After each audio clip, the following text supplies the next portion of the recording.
Well, good evening, everyone. My name's Graham, part of the leadership team here at the church. And what we're going to do tonight is look at that exact question. Who is Jesus? Who is Jesus? If you've got John chapter 7 open in front of you, that's going to help us as we go through. Why are we looking at the question of who is Jesus? Perhaps a familiar question to some of you. Here's why it's still important.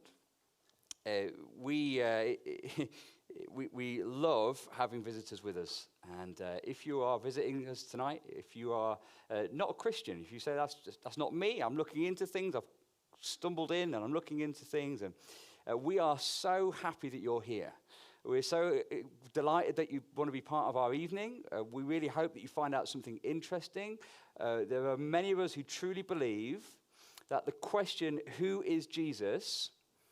And our answer to that is the most vital question and answer anyone could ever have in their lives. If you are a Christian, I really hope that as we look at 5 conclusions to that question, if you are a Christian, I want you to come away equipped. Jesus himself faces skepticism and sarcasm. He faces opposition and confusion. And that is true of us, isn't it? People even close to us. I want you to come away equipped this evening with things that will help you in those kind of conversations. As well, if you're part of this church, maybe some of you need to hear this this week and particularly this month, is that people's conclusions about you and about this church are important, but not in the grand scheme of the most vital question in the world, which is, who is Jesus? People can come to all kinds of conclusions about you as a person and about us as a church, but it is vital that people come to the right conclusions about who is the person of Jesus. Why? Because as Adam left us last week, he left us with the questions about who is Jesus? So that gives us a good place to pick up. But he also said, what's at stake? What's at stake as we answer that question? And Adam would want us to see from last week that what's at stake is actually someone's eternal life. Does that sound like a bit too much to rest on one question? We're in a series going through John's Gospel about life to the full. John, the writer of this account of Jesus, wants you and I to know the real, deep richness of life experience now and future heaven can be experienced through this person, Jesus. And so what's at stake? Well, it's that richness of life now, and it's that future hope of heaven. That's why this question is vitally important. It's a question that Jesus had to face himself. So as we go through this story that Catherine read for us, we're going to see 5 conclusions to that question, who is Jesus? And some perhaps answers to them from this passage. As you saw from the video there's loads more that people would have. Perhaps you recognize your own answers there. Perhaps you recognize the answers of loved ones to yourselves. But just 5 from this passage tonight. Who is Jesus? The first one that Jesus gets here is he just a public figure? Is he just a public figure? Have a look at verse 1 through to 5 with me. The verse 1 starts, after this, Jesus went around in Galilee. He didn't want to go about in Judea because the Jewish leaders there were looking for a way to kill him. Fair enough. Can relate. Verse 2, but when the Jewish festival of tabernacles was near, Jesus' brothers said to him, leave Galilee, go to Judea so that your disciples there may see the work you do. No one who wants to become a public figure acts in secret. And since you're doing all these things, like the miracles and the teachings, show yourself to the world. Even his own brothers didn't believe in him. I'm just going to take a sideline here for a moment and say, if you are the only Christian in your family, Jesus can relate. If you even have siblings who don't believe in Jesus and give you some stick for it, Jesus can relate. If there are people close to you, in your family, in your friendships, in your workplaces, who perhaps meet your faith with sarcasm and skepticism, Jesus can relate. What is it then that Jesus' own brothers are saying to him? They're saying, go and make yourself famous. Go and be a public figure. All this stuff you're doing is great. Now go and get it out there to the world. Don't you want to be famous? Don't you want to get a big following? Tell people about it. If you go on Instagram and search for Jesus right now, you'll get 69 million hits on the hashtag. Surely that's what you want, Jesus, isn't it? This is exactly what you're looking for. But look at verse 8 and verse 9, where Jesus says to his brothers, look, you go down to the festival. I'm not going up to the festival because my time has not yet come. And after this, he stayed in Galilee. Elsewhere in the gospel stories, you get time and time again, Jesus does something amazing and basically says, don't tell anyone about it. My time hasn't come yet. It will, but it hasn't yet. So Jesus he's shying away from this public figure status. The website lifehack.com published a list of ways to become famous. 7 ways to become famous. Let me tell you 2 that appeared on the list. One was get your face and personality out there. But in Jesus' case, he goes down to this festival. Did you notice? He goes in secret, not publicly, says verse 10. Another one on the list was to develop relationships with influencers. Well, the influencers of the day were the religious leaders, the Pharisees, and they wanted to kill him. So not a great relationship building, not brilliant networking from Jesus there. This is not about him becoming a public figure. He's not after his own fame. Do you remember how Adam left us off last week at the end of chapter 6, where the crowds and crowds and crowds of followers, not quite 69 million, but crowds of followers left because they found his teaching too hard, and he was left with 12. And Jesus did absolutely nothing to try and get them back and increase his following and fame. He wasn't just out to be a public figure. The second wrong conclusion is that he's just a good man. He's just a good man. Verse 12, Jesus is around, and among the crowds there was a widespread whispering about him. Verse 12, some said, he's a good man. He's a good man. And this is a lot of what we want today, isn't it? It's what our society wants today, is a good Jesus. Nice, dashboard, thumbs up Jesus, who basically gives me what I want, is nice to me, and does not really intrude on my life, apart from to give me a thumbs up every now and again on the dashboard. But this is not the Jesus we find in the Bible. Jesus of the Bible was not just a good man. Popular modern Jesus would only preach about love, but the Jesus of the Bible also preaches about God's righteousness.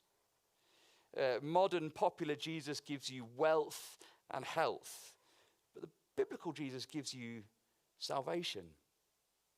Modern popular Jesus never says anything negative, but the biblical Jesus warns about sin and judgment and the consequences of it. Modern popular Jesus is loved and accepted by the world. But the Jesus of the Bible is hated by the world. Even in verse 7, have a look. Jesus himself says, the world can't hate you, but it hates me because I testify that its works are evil. This isn't modern popular Jesus that we know and love on the dashboard. And so he can't just be a good man. Even in this passage, they're out to kill him. Verse 1 and verse 19, they hate him. Verse 7, they're out to catch him. Verse 11, Jesus was not crucified for being a good man. He was crucified for claiming to be a God man. The third wrong conclusion is he a deceiver? Look at verse 12 again. There's this whispering about him being a good man, but then also in the same sentence, others replied, no, he deceives the people. Was Jesus a good man or was he a bad man? He's deceiving people. Was he just a liar? He's going around claiming to be God and that your sins can be forgiven, but really he knows that's just a lie. Well, that's not a good man. That's a bad man. That's a complete liar. Notice how this bit goes on in verse 13. No one would say anything publicly about him for fear of the leaders. Some commentators say that they were so conflicted, they would fear going to the leaders because they had no evidence of him being a deceiver. They would want to say, look, these miracles are frauds and his teachings are lies, but they had no evidence to back it up, so they couldn't go to the leaders about it. Our friend Amit, who most of you know at church, he's a paramedic, he drives the ambulances. He says himself that when you go around a tight-knit community like Kempston, you get to know the fraudsters. If there are people trying it on or faking the illness or injury, you get to know who the fraudsters are. And in a tight-knit community like where Jesus was, people would have known who the deceivers were. They'd have known the fraudsters. If there was evidence to say these miracles didn't really happen, that there were stooges in place, these things would have been historically squashed. Our fourth wrong conclusion from this story is that he was demon-possessed. Verse 20. You are demon-possessed, the crowd answered. Who's trying to kill you?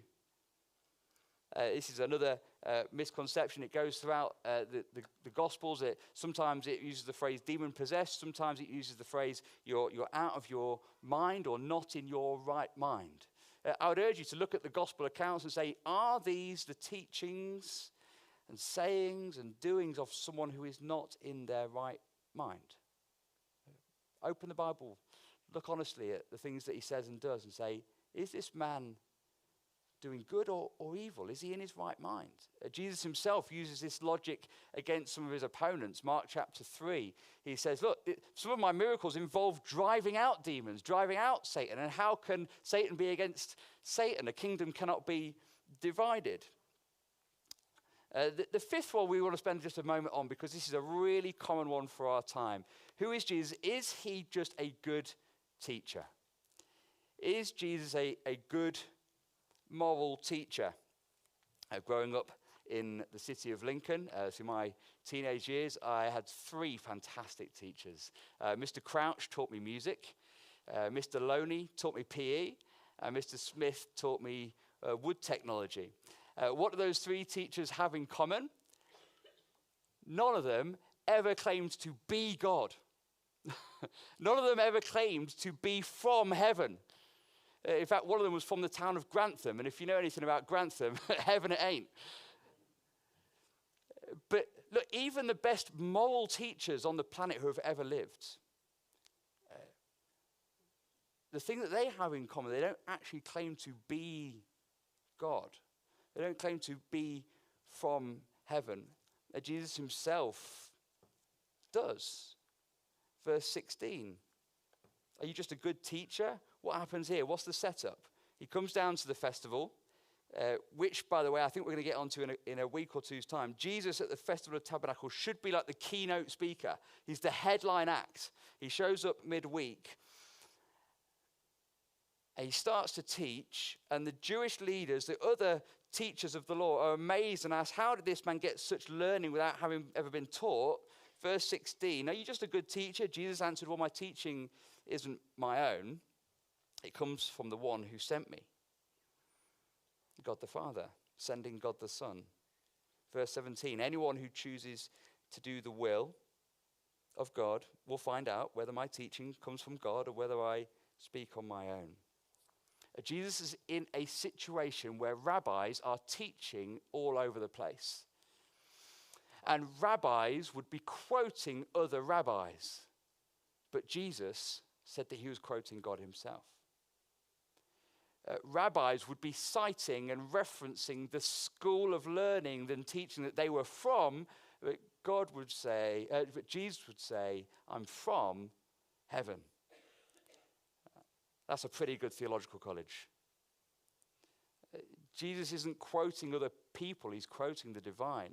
Jesus isn't from a school of theology, he's from heaven. Even Buddha and the wisest religious leaders and moral ethical teachers of our day would not say, come and worship me. They'd say, look at my teaching. None of these huge figures in kind of moral teaching history would say, come and worship me. They'd say, look at my teaching, not at me. But yet Jesus, throughout time and time and time again in the Gospels, would say, don't just look at my teaching, look at me. Boys and girls, if you're a younger one, if you've been here in the morning services, we've been doing a memory verse in the mornings with the signs. Jesus said, I am the way, I am the truth, and I am the life. That is not a good moral teaching to live by. There's no instruction there. It's a massive claim about himself. Jesus isn't saying, look at my good teaching. He's saying, look at me. John 14:6, where that whole thing about Jesus being the way, the truth, and life, that's not good moral teaching. In fact, quite a bit of the stuff Jesus says isn't just good moral teaching. Even in here, verse 19, he says, hasn't Moses given you the law? This is one of the old referencing the Old Testament. He's given you the law that you should be living by. Haven't Moses given you the law? Yet not one of you keeps the law. Why are you trying to kill me? That's not good moral teaching. What is he doing there? He's saying, you know how you two should be living, and you aren't. You aren't keeping the law. You can't keep the law. In other words, you and I have sin in our lives. You and I are under the judgment of God, whose law we have broken. That's not good moral teaching. This is a huge statement of love, really. That you need to be aware that there's no amount of rule keeping you can do to escape the judgment of God, and there's no amount of rule keeping you can do to gain the love of God. We're all under judgment. We have no righteousness because we've all broken the law of God. And oh my goodness, the irony of the question that Jesus asked, why are you trying to kill me?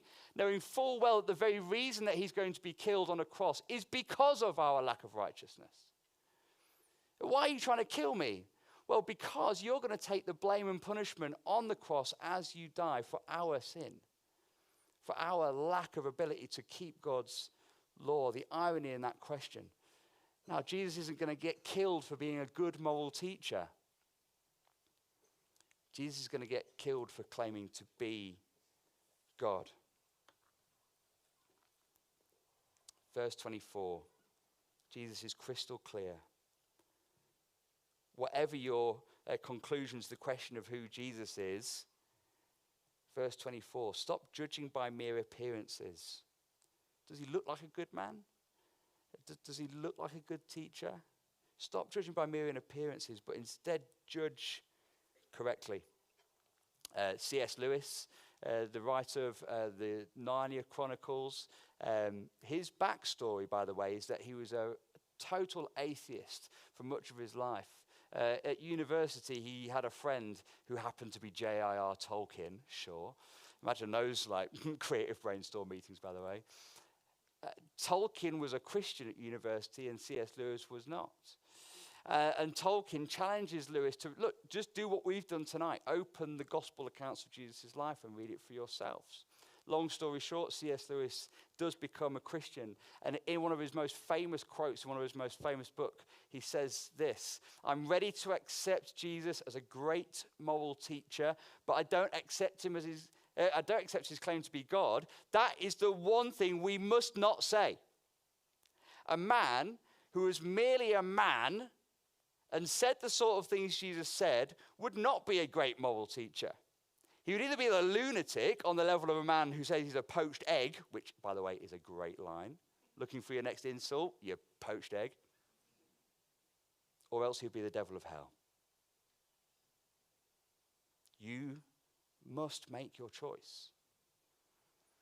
Either this man, Jesus, was and is the Son of God, or else a madman or something worse. You can shut him up for a fool. You can spit at him and kill him as a demon. Or you can fall at his feet and call him Lord and God. But let's not come with any patronizing nonsense about him being a great human teacher. He's not left that open to us. He did not intend to. Who was Jesus? Was he who he said he was? The quote from his disciples right at the end of chapter 6, if you've got a Bible, just have a little look. This is where Adam left us. Chapter 6, verse 69. Is he who he says he is? Well, the people close to him said in verse 69, we have come to believe and know that you are the Holy One of God. We've come to believe and know that you are the Holy One of God. Listen, why does any of that matter? Why does any of that matter? That if Jesus is not the Son of God, if Jesus was just another man who lived, said some stuff, and died, and that's it, that's the end of the story. If he was just a moral teacher, a good person, a public figure, then he's not worth listening to because he's a liar. He's not worth following because he's dead. And there is no future hope because he promised heaven and he can't deliver it. But if he is who he says he is, if he really is the Christ, the Messiah, the Son of God, if he really has died to take all the blame and judgment for everything we've ever done wrong and thought wrong and said wrong, if he really is that person and he checks out, then he is worth listening to about how life is to be lived now. He is worth following and devoting my life to. There is a future hope of heaven. There is an eternal life, a richness of life that's available to us now, and there is a future hope of glory in heaven forever, if he is who he says he is. So have you seen and heard enough? Have you seen and heard enough? Who do you say he is? A tiny bit of hope for you. Let me just turn very briefly, as we finish tonight, to Acts chapter 1. If you've got a Bible, you can flick there, but I'm going to read it for you anyway. The book of Acts comes after the death and resurrection of Jesus. And the disciples are figuring out, what next? What does life look like now? What do we do with this? And Jesus shows up to encourage them.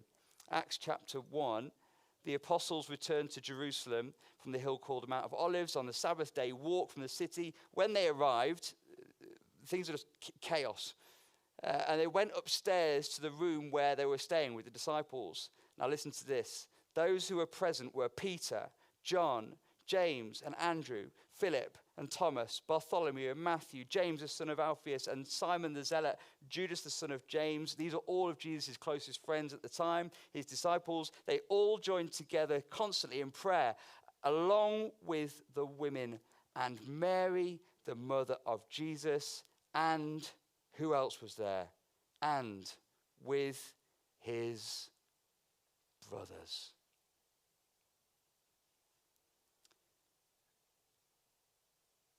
What had taken them from unbelief to utter devotion? They had seen and heard enough to say this brother who we thought was, he really is. He really is. Keep hope. Keep praying for that person who you thought of at the start. Who's that person in your family? Who's that closest friend? Who's that person giving you sarcasm and skepticism? Keep praying for them because the story isn't over. But like Jesus' own brothers, have you seen and heard enough? What's your answer to that question? Who is Jesus? Will you, with the disciples, say, we have come to believe that you are the Holy One of God? Thanks, Kath.